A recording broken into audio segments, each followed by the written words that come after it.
리걸마인드 연구소입니다. 지난 시간에 조금 지났나요? 지난 시간에 그 양형에 대해서 이야기를 하였죠. 아직까지 다 기억하고 계시는지요? 양형과 양형위원회에 대해서 좀 살펴보았고, 이제 그것을 토대로 하여 이번에는 실제 법원의 판결서에서 양형에 관해서 어떻게 밝히고 있는지 그것을 알아보기로 하겠습니다. 이번에 그 2017 고합 194 삼성전자 부회장 이재용 등 피고인에 대한 판결서에서 양형 이유 부분을 보기로 하겠습니다. 제일 처음에 피고인들의 공통된 양형인자 이렇게 밝히고 있습니다. 여기에는 피고인이 5사람이었죠. 내용을 먼저 보면서 이야기를 하죠. 이 사건은 이건희 삼성그룹 회장 이후를 대비하여 피고인 이재용 의로의 삼성그룹 경영권 승계를 꾸준히 준비했던 피고인 이재용을 비롯한 삼성그룹 임원들이 우리나라 경제정책에 관해 막강하고 최종적인 결정 권한을 가진 대통령에게 위 승계 과정에 대한 도움을 기대하며 거액의 뇌물을 제공하고 그 과정에서 삼성전자 자금의 횡령, 재산 국외 도피, 범죄 수익 은닉, 범행에 나아간 사건이다. 정치 권력과 자본 권력의 부도덕한 밀착이 사건의 본질이다. 이것이 그 머릿말과 같이 앞부분에 들어간 그런 내용입니다.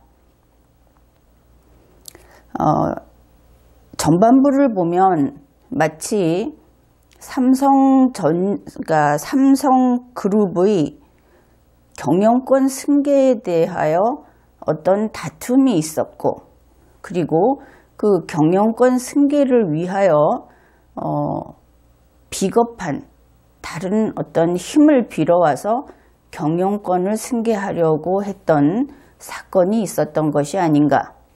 이 내용만을 보면 그렇게 생각을 할 수 있게 하는 그러한 그 문장입니다. 거기에다가 대통령이 삼성그룹의 경영권 승계에 관여하였구나. 법원에서 나온 것이니까 단지 이 그 판결서의 내용만을 보면 우리는 이런 몇 가지 추측을 하고 생각을 해볼 수 있죠. 여기에서 삼성전자 자금의 횡령, 재산 국외 도피, 범죄 수익 은닉 이렇게 이야기를 하였는데, 여기서 대표적으로 이 세 가지 소개한 것은 만일 이것을 돈다발이라고 생각을 해봅시다. 이번에 이 범죄와 관련된 어떤 금원이라고 하는데 돈다발, 시각적으로. 그래, 돈다발이 3개가 있는 것이 아니고 돈다발이 1개가 있다는 것을 먼저 알아두어야 하겠습니다. 그래서 한 묶음의 돈다발을 두고 이렇게 보면 횡령이고 저렇게 보면 그 뇌물이고, 여기서 뇌물이란 이야기는 빠졌으니까 뇌물까지 4가지로 본 것이죠. 또 한 가지는 그 돈을 다른 곳에 옮겨 놓은 것이 재산 국외 도피이고, 또 범죄 수익 은닉이고, 이렇게 어떤 하나의 그 대상, 그리고 하나의 행위를 이런저런 측면에서 다양하게 여러 번 평가한 것이다 하는 것을 기본적으로 이해를 해야 하겠습니다. 게다가 삼성전자 자금의 횡령 이렇게 하였는데 이 부분은 좀 문제가 있죠. 이 판결서에 대한 강의를 앞에서 몇 차례 하였는데 집중력이 있고 또 쉽게 이해를 한 사람들은 이 표현이 잘못되었구나 하는 것을 지금쯤은 눈치를 챘을 겁니다. 왜냐하면 판결서 앞부분, 그러니까 그 본문 부분에서 횡령이라고 하는 것은 삼성전자 부회장이 삼성전자 자금을 빼돌려서 다른 데 썼다는 것에 대해서는 부정을 했던 것 기억하죠. 그 살시도였던가요? 그 말에 대해서 배제시켰던 이유가 삼성그룹의 돈을 삼성전자에서 빼돌려서 썼기 때문에 횡령이다. 이렇게 이야기를 했던 것을 기억을 할 겁니다. 그리고 그런 면에서 이 양형 이유 부분을 작성한 사람이 아마도 앞부분에 있는 내용을 잘 다시 봐가면서 작성을 하지 않았던 것이 아닌가. 왜냐하면 이런 정도의 그 차이는 단순한 그 오욱이 글자를 잘못 쓴 것이 아니라 어떤 범죄를 평가하는 기준이 제대로 서 있지 않거나 다른 경우라고 봐야 하는 것이기 때문입니다. 그래서 이 부분은 좀 다르다 하는 것을 지적하고 지금은 그 부분까지 살피지는 않겠습니다. 다음 내용을 계속 소개하죠. 국민은 우리 헌법상 최고 권력자인 대통령에 대하여 그 권력이 국민 전체의 이익을 위해 행사되리라고 기대한다. 아주 원칙적인 이야기를 하는 것이죠. 그래서 이 동일한 취지, 동일한 이야기를 지난 대통령 탄핵 심판의 헌법재판소에서 나온 결정서에서도 대통령에 대한 국민의 기대가 어떠한 것인지, 대통령의 바람직한 권한 행사의 모습이 어떠해야 하는 것인지를 밝혀놓았는데 이 부분은 일맥상통한다고 볼 수 있습니다. 대통령은 어느 특정 그룹이나 특정 정파에 기울면 안 됩니다. 그러니까 특정 그룹을 싫어해도 안 되고 좋아해도 안 되는 것이죠. 원래 이 법적인 지위죠. 대통령이라고 하는 것은 그 법적인 지위에는 처음부터 좋아하고 싫어한다는 그 관념 자체가 없습니다. 좋아하고 싫어하는 것은 대통령의 자리에 앉아있는 인간, 피가 흐르고 있고 피가 돌고 있고 또 추위와 더위를 느끼는 그 인간이 가지고 있는 것이지 대통령이라고 하는 공무원은 좋아하고 싫어하는 것이 있을 수 없습니다.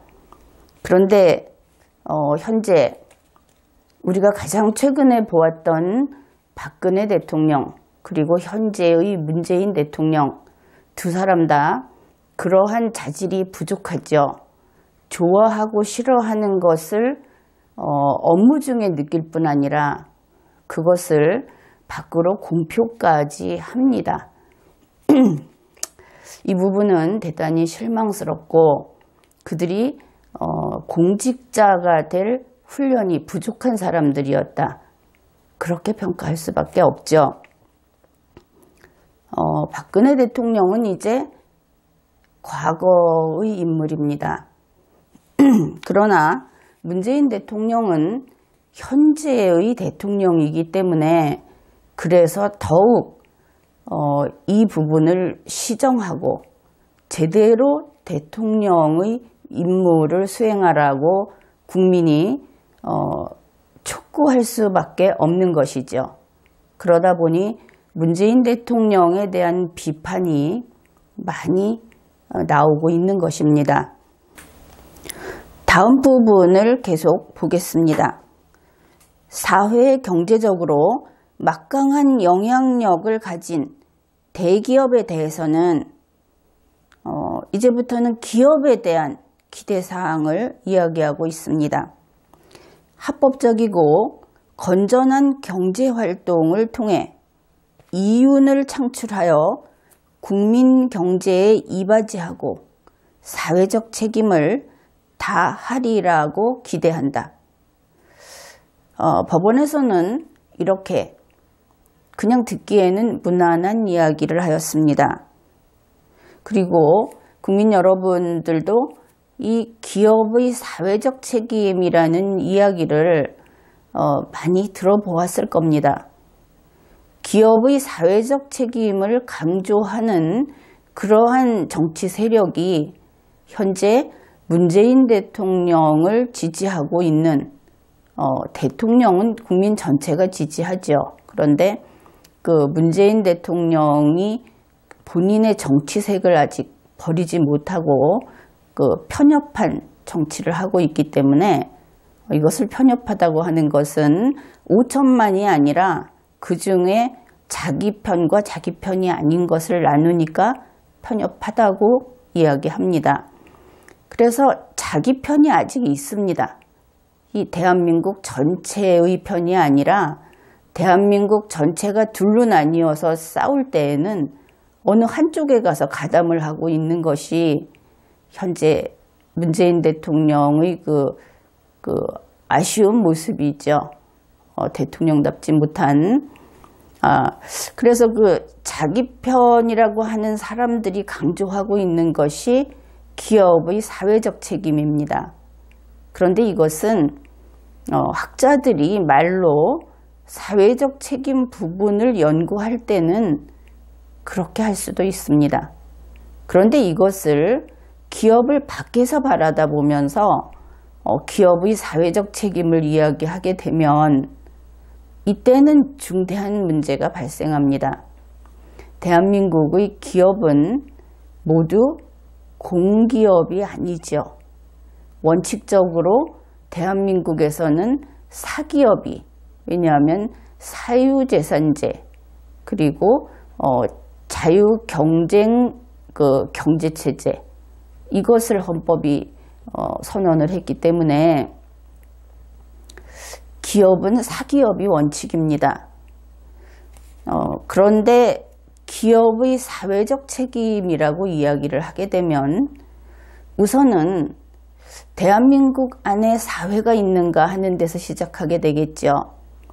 내가 다른 강의에서 사회라고 하는 것은 전 근대적인 개념이다 하는 설명을 했으니까 그 부분에 대해서는 찾아보십시오.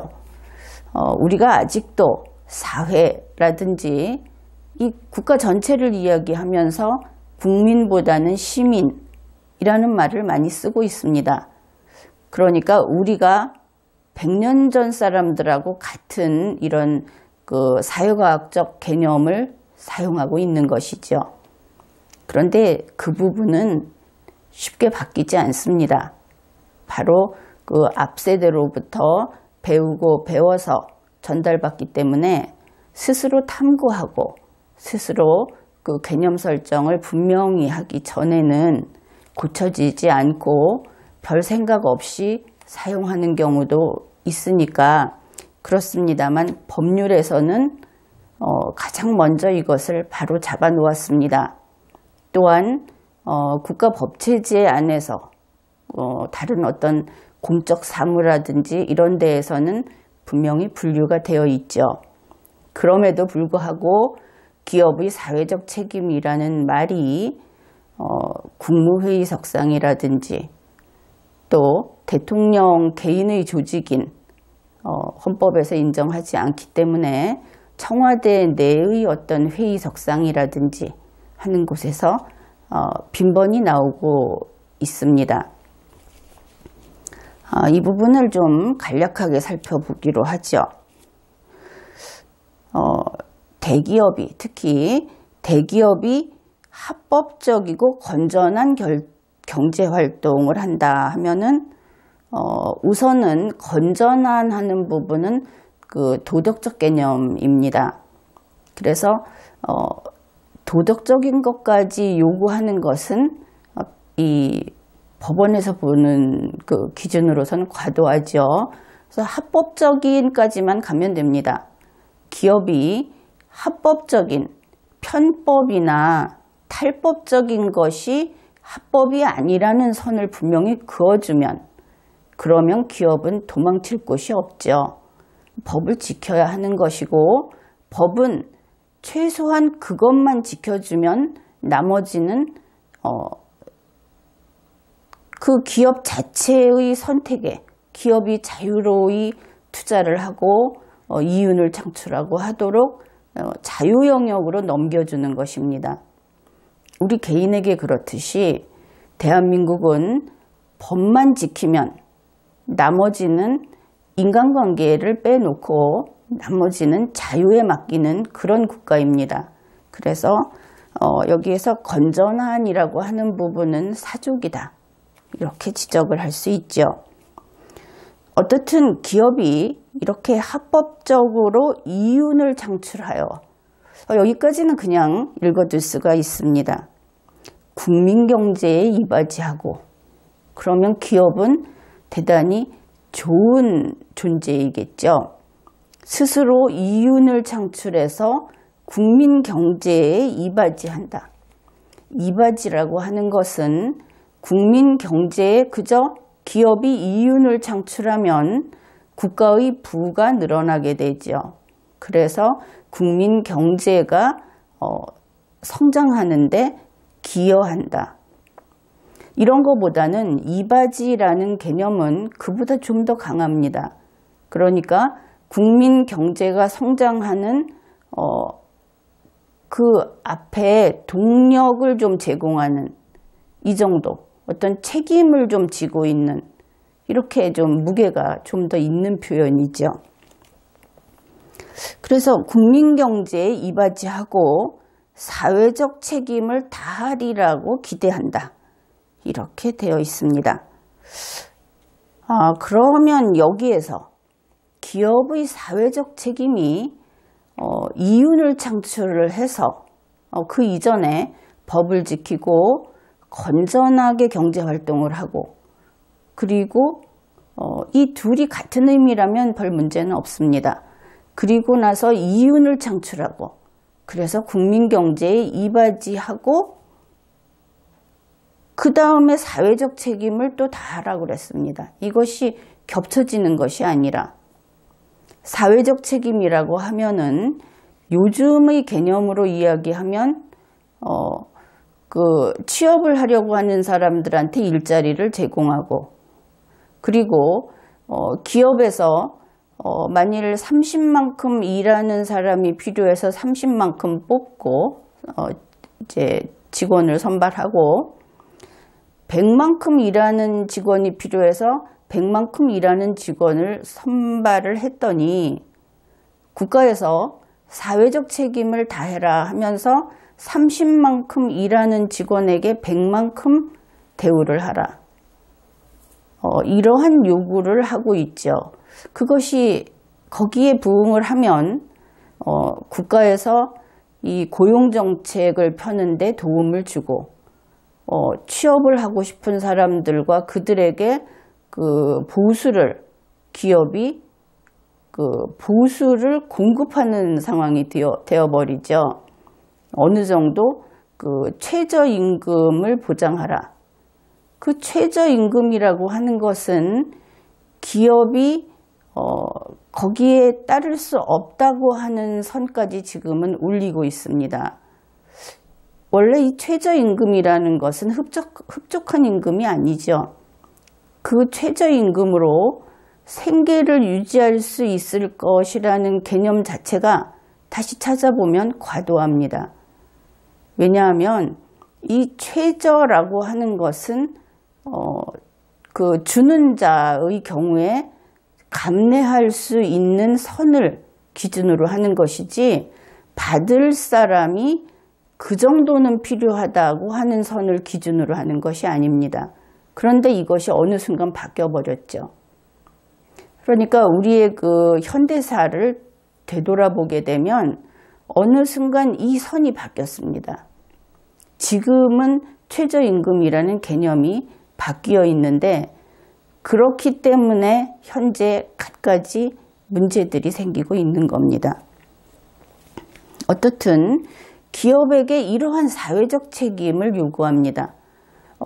어떤 국가적인 행사가 있으면 기업이니까 돈으로 기여를 하고, 심지어 군인이나 경찰처럼 어떤 문제가 재난이 발생하거나 하면은 인력적인 지원까지도 기대를 합니다.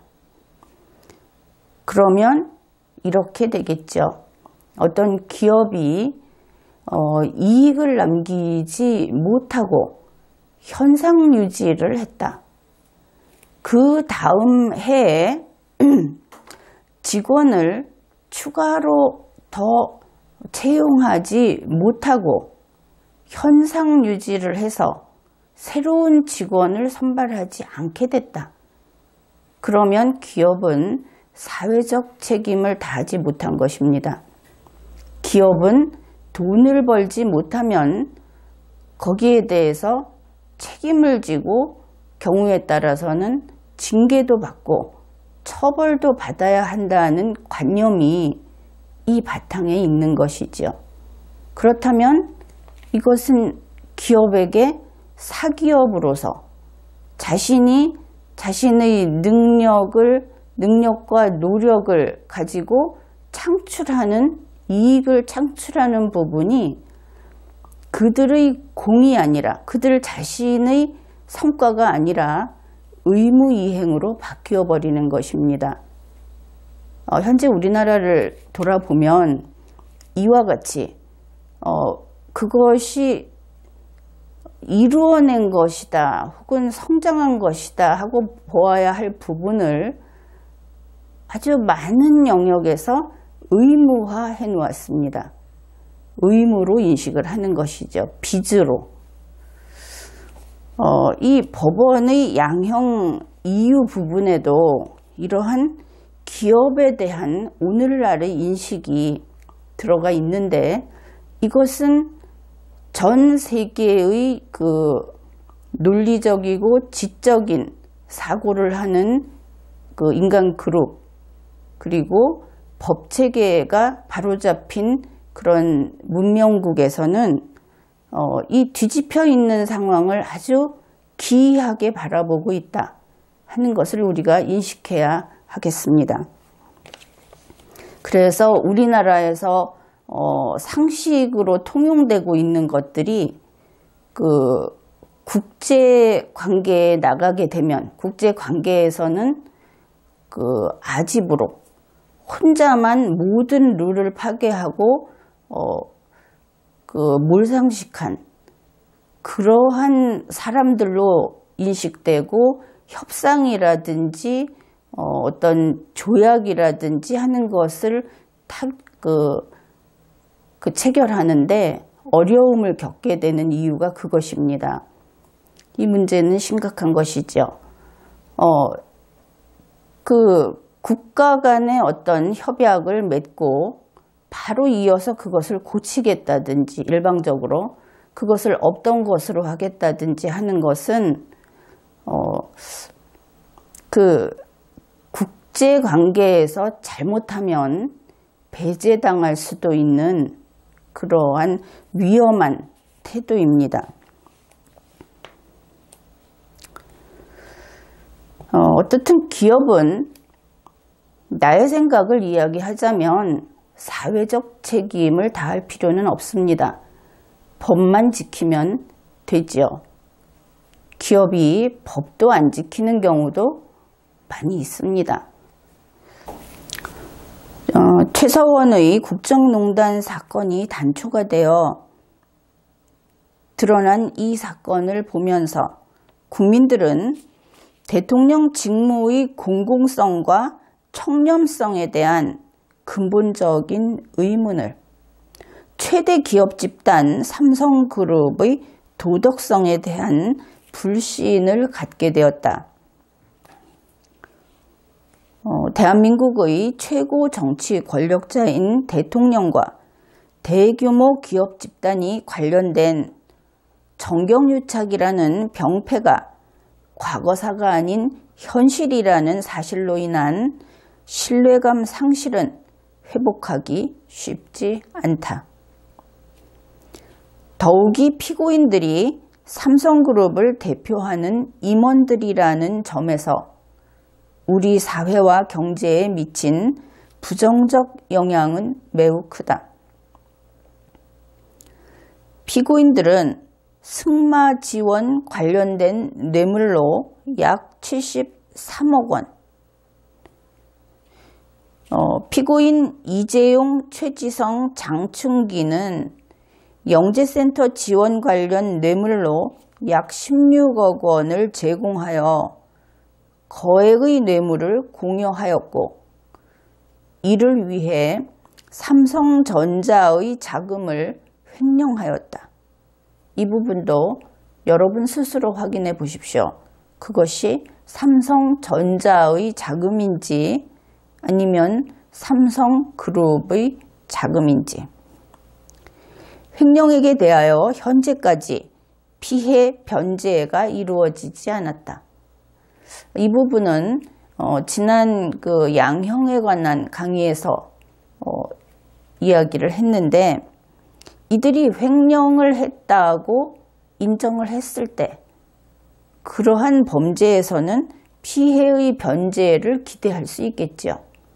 그러나 이들은 뇌물을 제공했다는 사실도 현재까지는 인정하지 않고 있고, 따라서 뇌물을 제공하지 않았기 때문에 그것은 회사 자금의 회사 정책에 따른 지출이지 횡령이 아니다 하고 인식을 하고 있기 때문에, 이와 같은 경우에 그 피고인들이 뇌물이라고 하는 점을 수긍하지 않았을 때에는 양형 사유에서 그 피해에 대한 변제가 이루어졌는가 하는 것을 논의하는 것은 의미가 없겠지요. 또한 승마 지원으로 인한 범죄 행위를 은폐하기 위해 조직적이고 계속적으로 왜곡된 사실관계를 작출하는 등, 작출은 지어서 만들어 보임, 이렇게 이해를 하면 되겠습니다. 범죄의 행위 태양에 대한 비난 가능성과 불법성이 크다. 행위 태양이라고 하는 것은 법률이 이 법조문에서 금지하고 있는 행위는 이러이러한 것이다 하고 그 외곽의 그 틀을 보여주고 있습니다. 그러니까 인간의 행위는 속의 그 핵심 알맹이에서부터 겉에까지 완전히 동일한 행위는 있기 어렵죠. 그래서 일정한 특징 몇 가지, 만약에 주사위면은 이러한 요소들이 있어야 주사위다 하는 것을 알고 있죠. 그와 마찬가지로 뇌물죄라고 하는 것은 이러한 모습을, 또 횡령이라고 하는 것은 이러한 모습을 가지고 있다 하는 그 핵심적인 형태를 알아볼 수 있는 그 틀이 있습니다. 그러한 것에 해당되는 것을 태양이라고 이야기를 하는 것입니다. 그리고 여기서 비난 가능성, 불법성 이런 것들이 나오는데, 이것은 여러분들이 국어사전이나 백과사전에서 읽을 수 있는 그러한 용어와는 다릅니다. 비난 가능성 그러면은 비난하고 또 아이들 말을 빌면은 욕을 한다든지 탓을 한다든지 할 수 있는 것인가, 이렇게 생각을 하고 이 강의에서 하는 내용을 그렇게 이해를 하는 경우가 있을 수 있겠죠. 그런데 그렇게 하면 잘못 이해하는 것입니다. 비난 가능성이라든지 불법성이라고 하는 것은 국어상의 용어가 아니고 법률 용어입니다. 그리고 그것은 이것이 비난 가능성이다 이렇게 이야기를 한다고 해도 구체적인 어떤 케이스에서, 그 사례에서 그것이 비난 가능성이다 하는 것을 쉽게 읽어내기 어렵습니다. 그것을 잘하는 사람이 법관이지요. 여기에서는 그저 다르다 하는 것만 이야기를 하겠습니다.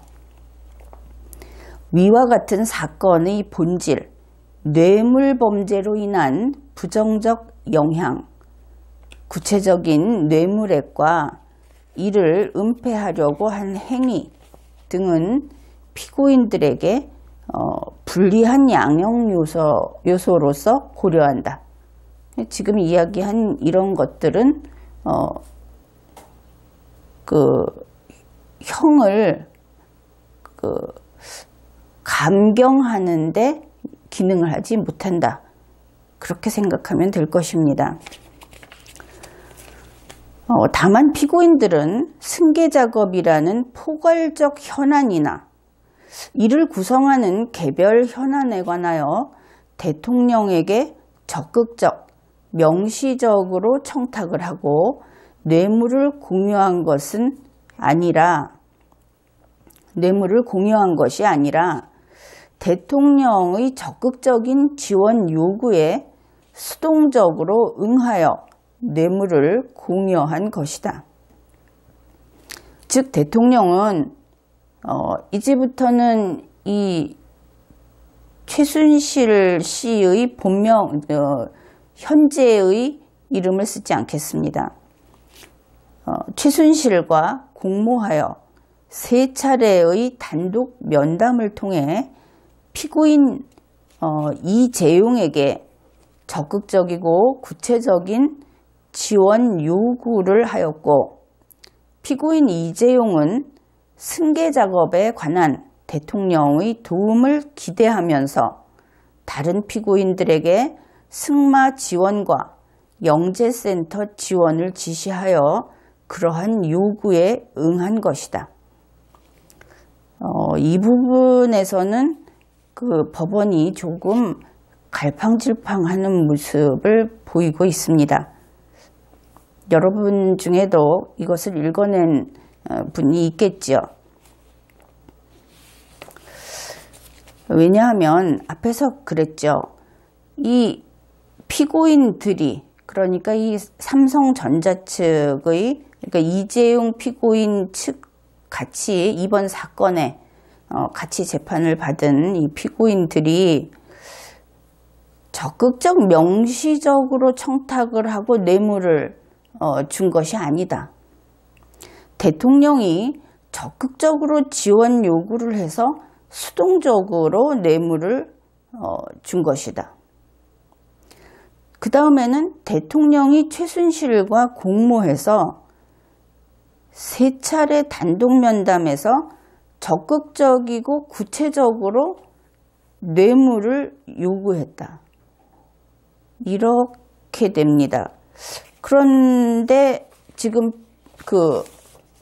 이 적극적인 요구에 응한 피고인들이 유죄로 되어 있죠. 뇌물을 제공한 유죄 판결을 받게 됩니다. 그런 경우도 있습니다. 그런데 이번 판결은 앞에서 본 판결 부분에서 재판을 담당한 법원 측이 밝힌 기준이 있습니다. 그 기준이 어떤 것이냐면 일반적으로 우리나라의 그 대법원 판결을 보면 이번처럼 증례죄라 그러죠. 뇌물을 뇌물을 준 사람도 처벌을 하는데, 그 경우에 기업이 대통령에게 다른 사람을 중간에 두고 주었을 때 뇌물을 직접 받았다고 한 대통령은 없었던 것 같죠. 대통령이 직접 자기 손으로 받았다. 그래서 유죄 판결을 받은 사례는 없었던 것 같고, 어떻든 가까운 사람을 사이에다 두고 뇌물을 받았다. 이것이 아주 흔한 케이스입니다. 그런데 그 경우에 뇌물을 주는 사람이 막연히 선처를 기대한다든지, 대통령의 직무집행하고는 관계가 없는 다른 일이라고 생각을 하면서 뇌물을 주었다든지 했을 때 대가성을 부정해서 유죄 판결을 하지 않았습니다. 그런데 이번 이 재판에서는 그것보다도 더 범위를 좁혔습니다. 그것이 판결서에 명시되어 있지요. 기업인이 대통령이 이렇게 적극적으로 뇌물을 요구할 때 그것을 거절하는 것은 어렵다. 그래서 이 경우에 뇌물을 준 기업인을 처벌하려면 그 기업인이 대통령과 이 뇌물을 주면 대가로 무엇을 주겠다고 합의를 했어야 한다. 그리고 그 합의에 따라서 뇌물을 건넸을 때 그때만 뇌물 준 사람을 그 대가성이 있다고 하여 증례죄로 처벌하겠다. 이런 기준을 세웠습니다. 그리고 기준을 하나 더 세운 것이, 그런데 이번에 하기로 했던 일이 그것이 순수하게 정부 시책을 거기에 협력한다든지 아니면 공익을 위해서 하는 것이라든지 하는 것이 아니다 하는 것을 알아야 하고, 또 이것이 대통령 또는 특정인의 사익 추구다 하는 생각까지 하였을 때 그 경우에 한해서 대가성을 인정해서 증례죄를 인정하겠다. 이렇게 법원이 스스로 대단히 협소한 그 범위를 확정해 놓았습니다. 그래 놓고는 대통령이 강력하게 적극적으로 뇌물을 달라고 요구를 했다.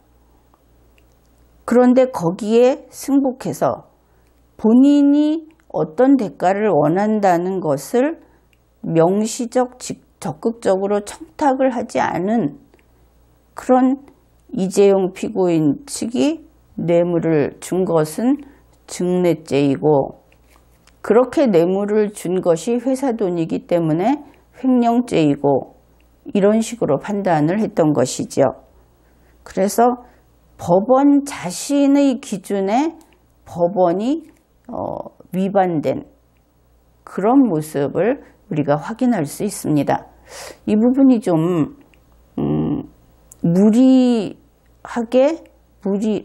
너무 과도하게 유죄를 이끌어내려고 한 것처럼 보이는 것이죠. 지금 나타난 것만을 본다면 일단 대통령과 최순실이 공모하여 뇌물을 요구하였고 이렇게 법원이 인정을 하였기 때문에 그것은 지금 재판은 박근혜 전 대통령과 최순실 씨의 재판이 아니기 때문에 여기서 논할 필요가 없죠. 그것은 그들의 재판에서 검토하면 될 것이고, 이 국가 최고 권력자라고 앞에서 이야기한 대통령이 그 권력을 얻고 그리고 최순실 씨와 공모해서 이재용 피고인 등에게 강력하게 그렇게 뇌물을 요구해서 자신들의 청탁도 변변이 없으면서 또 앞에 있는 판결서를 보면 청탁했다고 의심받는 그 사안들이 이미 양립할 수 없는 상황이었던 것을 우리가 다른 강의에서 확인했죠. 그렇다면 이재용 씨 측을 과감하게 법원은 버렸어도 되지 않을까 이렇게 판단을 할 수 있습니다. 왜냐하면 너무나 어려운 것이죠. 이들에게 유죄를 인정한다는 것이. 그래서 차라리 이 변호인들이 요구했던 것처럼 그러면 강요죄였다. 강요죄의 피해자였다. 그러나 대통령과의 관계에서는 강요죄의 피해자였지만 기업으로서는 그렇게 해도 됐던 것인가 하는 것은 별개로 논의하는, 즉 이 사건에서 뇌물을 주었다는 데 대해서 유죄를 인정한 부분은 그 근거가 매우 미약하다. 그리고 좀 논리적으로 무리가 있었다. 이렇게 보이는 부분입니다. 피고인들은 대통령의 지원 요구에 응함으로써 승계 작업에 관해 묵시적으로 부정한 청탁을 한 사실은 인정되나 더 나아가 위 부정한 청탁의 결과로 대통령의 직접적인 권리 행사를 통해 피고인들이나 삼성그룹이 부당하게 유리한 성과를 얻었다는 사실까지는 확인되지 않는다. 법원이 이렇게 밝히고 있는데 물론 뇌물죄에서는 뇌물을 실제로 건넸는가, 그 청탁의 결과를 실제로 얻었는가 하는 것은 물론 따지지 않습니다. 앞부분이 요건을 충족하는 한. 그렇지만 청탁을 했다고 본 시점에 청탁을 할 필요성이 없었던가 하는 것은 중대한 사항이 되는 것이죠. 이 부분은 법원 스스로 몇 가지 경우에 청탁을 할 사항이 존재하지 않았다고 판결서 앞부분에서 이미 밝혀두었습니다. 그래서 참 이상한 판결이라고 그런 이야기를 듣고 있는 것이죠. 또한 승계 작업은 피고인 이재용의 계열사에 대한 지배력 확보를 위한 것이지만 승계 작업의 일환으로 이루어지는 지배구조 개편 작업이 삼성그룹과 각 계열사의 이익에도 기여하는 면이 있다고 인정된다.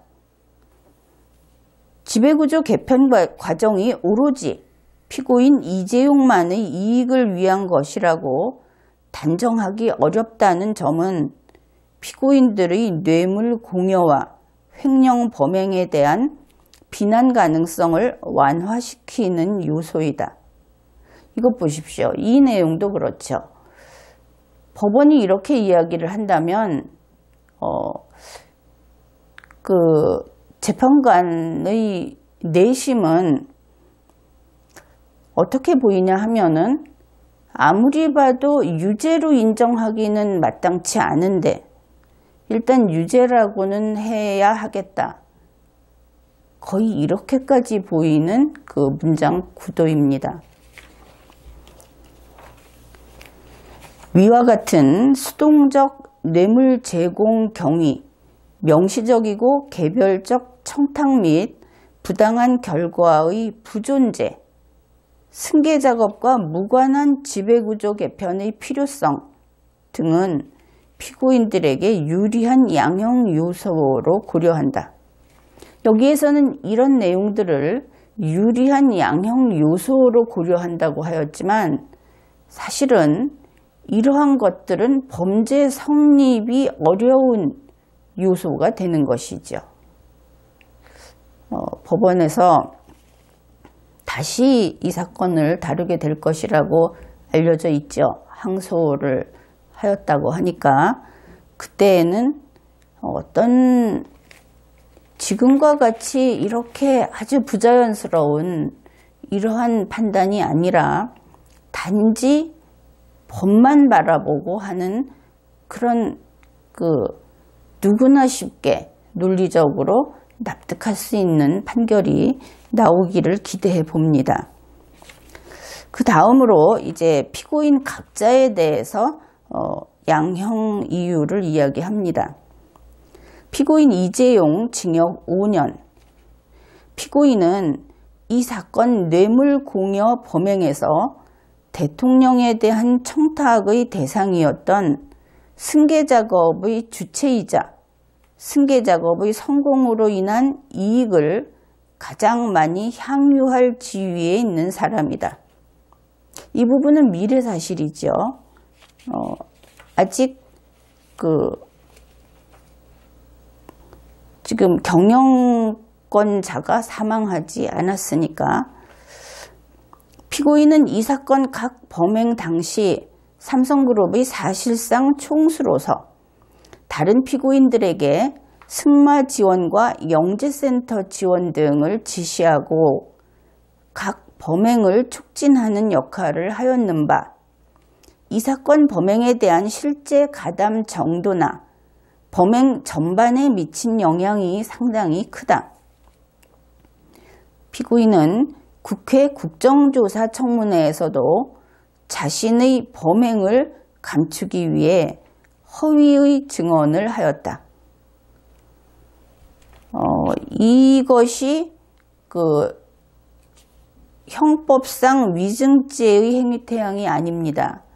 이것은 국회에서의 증언 및 감정에 관한 법률, 그 법률의 위반이고 이번 1년의 재판에서 법원은 이 부분에 있어서 모두 바로잡아야 할 그러한 내용이라고 하겠습니다.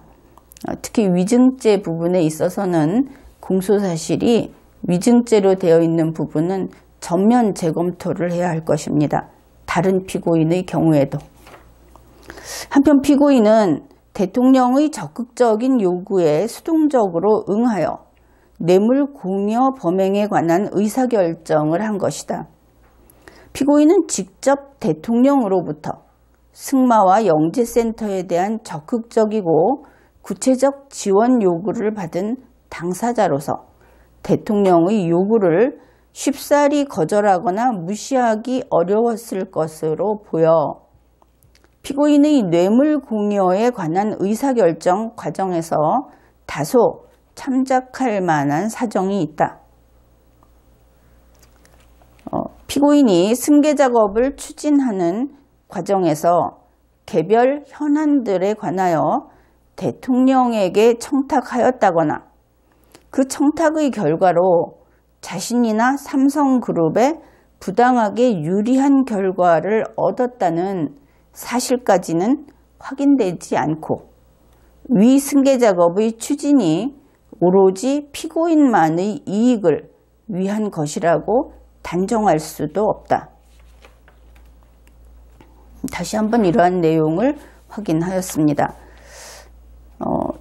다음으로 피고인 박상진, 황성수. 박상진 징역 3년 및 집행유예 5년, 황성수 징역 2년 6월 및 집행유예 4년. 피고인들은 승마 지원에 의한 뇌물 공여 범행에서 최순실, 박원호와 직접 교섭하며 구체적인 지원 계획을 짜고 실행하였다. 피고인들은 특히 범죄 수익 은닉의 범행 과정에서 최순실과 계속적으로 연락하며 적극적으로 뇌물공여 범행을 은폐하고 범죄 수익을 은닉하기 위한 행위를 추진하는 데 있어 핵심적인 실행 행위를 분담하였다. 여기에서 그 뇌물공여 범행을 은폐한다 하는 부분은 그런데 그 범죄 수익 은닉이라고 하는 부분은 법리상 지금 조금 그 논점이 비껴 있는 그런 부분이라고 할 수 있습니다. 이것을 변호인들이 이것은 별도의 범죄 수익 은닉이 아니라 그렇다면 범죄 행위 그 연장선상에 있는 것이 아니냐 이렇게 항변을 하였는데 법원에서는 그 항변을 받아들이지 않았습니다. 어떻게 보면 변호인들이 범죄 행위의 연장선상에 있다. 그렇다면 그 범죄 행위를 인정한 것이냐 이렇게 볼 수 있는 면이 있죠. 그런데 이 부분에서는 그것보다도 범죄 수익 은닉이라고 하는 그 법리상 그것을 뒤집고 하면 가능은 합니다. 그렇지만 법원에서 사용하는 용어가 일상 용어로서 도저히 납득할 수 없는 경우라면 그것은 바른 용어라고 할 수 없죠. 왜냐하면 법원의 재판 작용은 대국민적인 그러한 업무입니다. 국가가 하는 업무이죠. 그런데 국민이 알아들을 수 없다면 그것은 문제가 되겠죠. 그래서 범죄 수익 은닉이라고 하는 것이 법관과 검사와 변호인은 이해할 수 있다 하더라도 국민은 이것을 도저히 납득할 수 없습니다.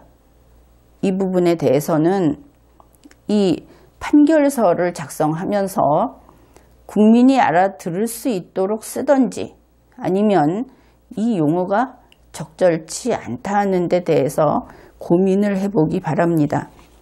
물론 이것은 재판부에 대한 당부입니다.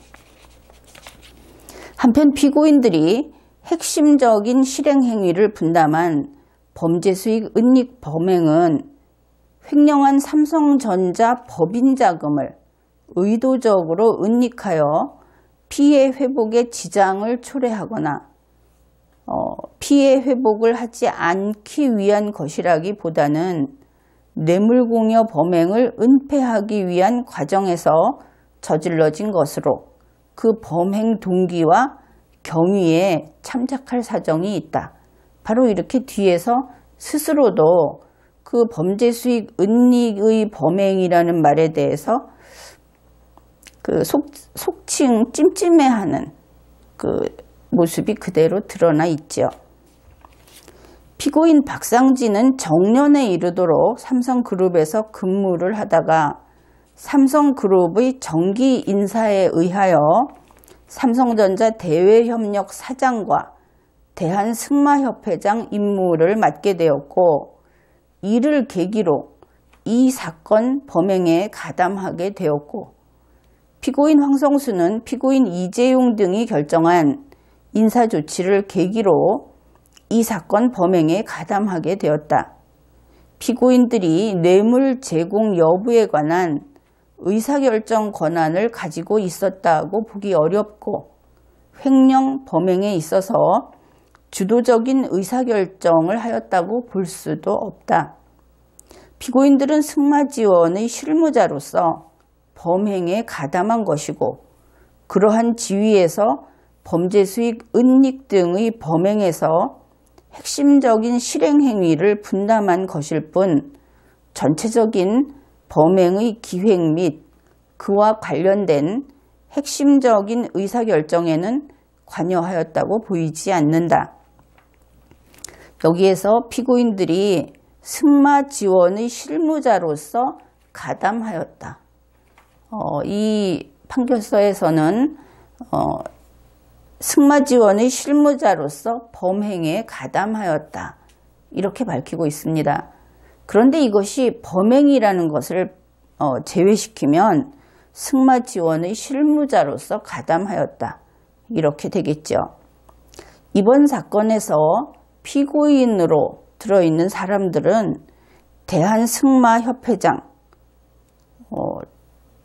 또 이 스포츠와 관련된 활동을 하고 있는 사람들, 이런 사람들이 많이 있습니다. 그래서 이번 재판을 할 때 이들의 지위를 삼성전자 이재용 씨를 중심으로 그 관계를 파악을 하고 이렇게 범행 관련성을 평가를 한 것을 알 수 있는데, 그 본질이 스포츠였다는 것을 보고 다시 한번 전체의 관계를 한번 그 구조도를 그려보면 법원에서 보다 그 사실 발견에 더 도움이 될 것이다, 이렇게 생각을 합니다. 그 삼성전자에 속해 있는 직원들이다 하고 보게 되면 물론 삼성전자를 중심으로 파악을 하게 될 겁니다. 그런데 이들이 대한승마협회장을 하고 있었고 삼성전자에서 나갔지만 그 스포츠 관련된 일을 하고 있었다. 그래서 이 스포츠라는 곳에 중점을 두어서 다시 한번 그 모든 관계를 파악을 하게 되면 어느 한쪽으로 기울지 않고 진실은 이랬구나 하는 것을 평가할 수 있을 것이라고 봅니다.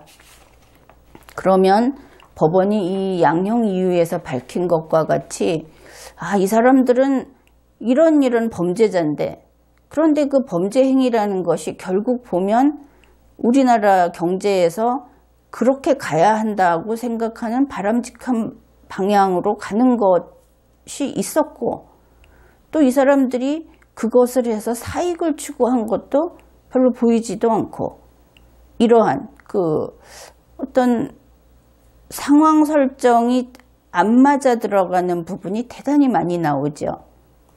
그렇게 됐을 때는 어쩌면 최초에 삼성전자를 중앙에다 두고 상황 판단을 해갔던 것이 잘못 들어선 길일 수도 있다는 것이죠. 어쨌든 이 판결서가 매끈하지 않습니다.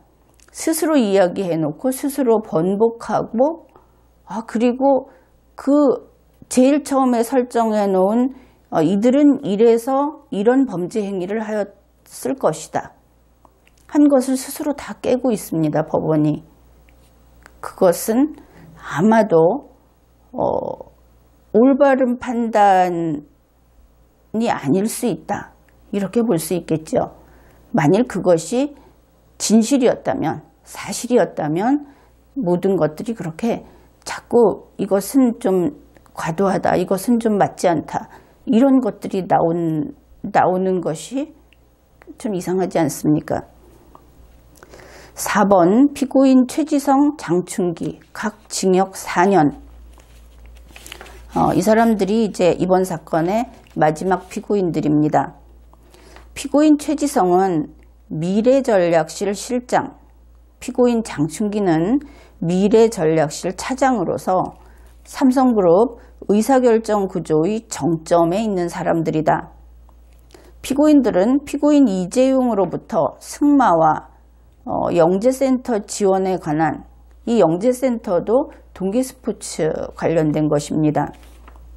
대통령의 요구사항을 전해 듣고 피고인 이재용과 논의를 거쳐 그 지시를 받고 뇌물공여, 횡령, 범죄수익 은닉, 재산 국외 도피 등의 범행을 기획하고 그에 관한 실질적인 의사결정을 하였으며, 그 의사결정에 따라 피고인 박상진, 황성수 및 김재열, 이영국 등에게 구체적인 실행행위의 집행을 지시하였다. 피고인 이재용이 사실상 총수로서 피고인들에게 승마 및 영재센터 지원 등을 지시하고 각 범행을 촉진하는 역할을 하였다면, 최지성, 장충기 등은 피고인 이재용과 긴밀하게 의사연락을 하며 각 범행이 실현될 수 있도록 하였다는 점에서 이 사건 범행에 대한 가담 정도가 상당히 무겁다.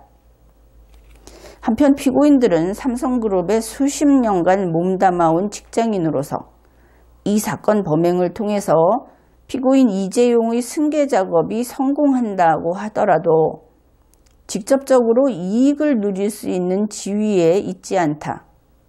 피고인들은 피고인 이재용이 삼성그룹의 후계자로서 자리 잡도록 한다는 자신들의 임무 수행의 일환이라고 생각하고 이 사건 범행에 가담한 것으로 보인다. 그래서 이 서울중앙지방법원의 2017 고압 194 양형 이유는 이와 같은 내용으로 끝을 맺었습니다. 결국 이 피고인들은 돈을 바래서 다른 개인의 어떤 출세를 바래서 이 범행에 가담한 것이 아니고 오로지 현재 사실상의 총수라고 할 수 있는 이재용 부회장에 대한 충성심으로 이번 일을 저질렀다. 법원은 이렇게 밝히고 있는 것입니다. 앞으로 보다 더 심도 있는 그러한 그 심판을 통해서 그리고 거기에 변호인들이 적극적으로 변론을 하고 그렇게 함으로써 실제 무슨 일이 있었는가 하는 사실이 밝혀질 것입니다. 그런데 그 사실을 밝힘에 있어서 법원도 이제는 물론 1심에서도 그랬겠지만 이 1심 판결서는 그 법 전문가가 보기에는 판결서 자체가 좀 미흡합니다. 법 논리도 약하고 그리고 사실 그렇지 않습니까? 이 판결을 할 때 법리상 분명하지 않은 것은 과감하게 버리면 되는데 법리상 분명하지 않은 것을 굳이 끌어와서 유죄라고 인정을 하는 부분, 그것은 법관으로서는 오히려 그렇게 하고 싶지 않을 것이다 하는 그러한 일을 한 것입니다. 법관이 그렇게 법리상 확실하지 않을 때 그것을 유죄로 인정하는 일을 무엇 때문에 해야 하는 것일까요? 그래서 그 업무가 과다해서라든지 아니면 여러 가지 그 판결을 하는데 여건이 좋지 않았던지 해서 이번에는 법관답지 않은 판결을 했다고 보이는 면이 대단히 많이 있습니다. 그래서 다음 그 항소심을 하게 될 때에는 법원에서는 법리상 분명한 것들을 밝혀서 자신 있게 유죄 혹은 자신 있게 무죄라고 밝혀주기를 바랍니다. 그리고 이번 이 사건이 여러 복잡한 관계가 연결되어져 있죠. 그런데 국민 여러분이 이해해야 할 것이 지금 2017 고압 194는 여러분이 잘 아는 이름으로 이재용 씨의 판결이었습니다. 재판이었습니다. 그래서 이재용 씨의 재판을 볼 때는 이재용 씨에게 몰두하면 됩니다. 그래서 법원이 만약에 대통령과 최순실 씨가 공모해서 강요를 했다. 그러면 강요죄로 주장을 해도 됩니다. 그렇게 하면 또 박근혜 전 대통령이나 최순실 씨가 또 유죄 판결을 받으면 어떡하냐 이렇게 걱정하는 분들이 있겠죠. 그러나 이재용 씨가 유죄를 받았다고 해서 그것이 박근혜 전 대통령이나 최순실 씨가 그것 때문에 유죄를 받지는 않습니다. 다만 여기에서 나온 이야기에 대해서 그쪽에서 반증을 제공하면 되는 것이죠. 그래서 이곳에서는 이곳대로 그리고 각 피고인들은 자신이 무죄임을 주장하는 증거를 확실하게 주장하면 됩니다. 다른 사람들은 모두 다 배척해도 되고 다른 사람들이 더 무거운 유죄가 되는 그런 결과라 할지라도 망설이지 말고 자신의 증거를 내놓고 주장해야 하는 것이죠. 각 재판은 별개라는 것을 잊지 마십시오. 내가 물론 지난 강의에서 이번 재판에서 나온 내용이 다음번에 영향을 미칠 수 있다. 그리고 이번 재판에서 법원이 배제한 그 부분에 대해서도 다음 재판에서는 다른 증거를 가지고 다시 들어올 수 있다. 그래서 전면적으로 진실을 자신들이 범죄를 저지르지 않았다면 진실을 전면적으로 다 살펴서 주장을 하라고 이야기를 했습니다.